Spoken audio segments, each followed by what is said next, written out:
The perfect school picture.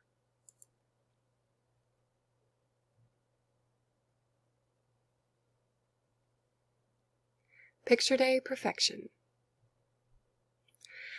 I'd planned for months. This was going to be the year of the perfect school picture. But some days, not everything goes according to plan. The day started with the worst case of bedhead ever. Exhibit A, front view. Exhibit B, side view. Exhibit C, back view. Exhibit D, the look on my brother's face when he saw my hair. Then it took me quite some time to unearth my favorite shirt. I finally found it at the very bottom of the hamper. You might call it stained. You might call it wrinkled. You might even call it smelly. You wouldn't be wrong. Breakfast was Picture Day pancakes, a family tradition. This year's festivities involved a small syrup disaster. More accurately described as a large syrup disaster, and it occurred exactly as the bus pulled up. I had a feeling we'd be getting a new family tradition.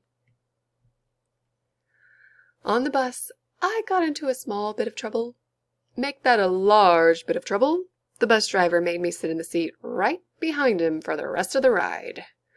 By the time I got into school, my picture day face was fixed in a scowl. In class, Mrs. Smith collected our photo order forms. Do you think my mom checked emerald green for my photo background? Or peacock blue? Or pizzazzy purple? No.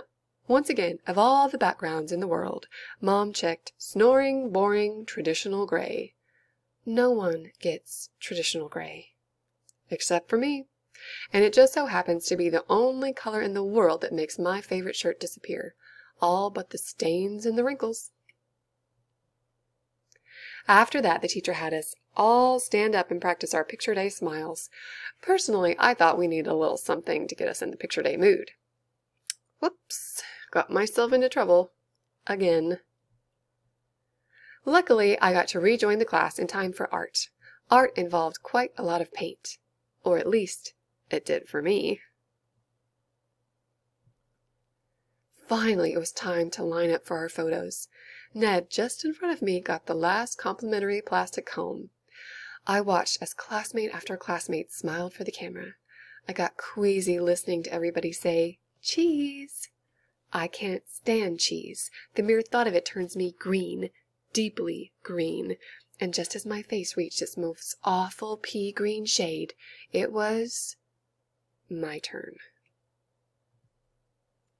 I stepped forward. I sat down on the stool. It was hard as a rock and cold as an iceberg. "Just a sec," said the photographer as he fiddled with the camera knobs. As I sat and waited, everything that had happened rushed through my mind. The monstrous messes, the muddles and the mix-up, the whole day, from the moment I'd rolled out of bed, had gone perfectly. Even better than planned.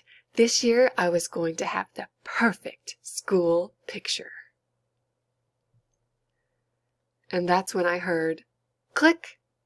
In a flash, all my hard work, my perfectly tangled hair, my perfectly rumpled shirt, my perfectly sticky face, my perfectly composed scowl, that perfectly boring background, that perfect paint splatters, that perfectly sickly pallor. Wasted, useless, ruined!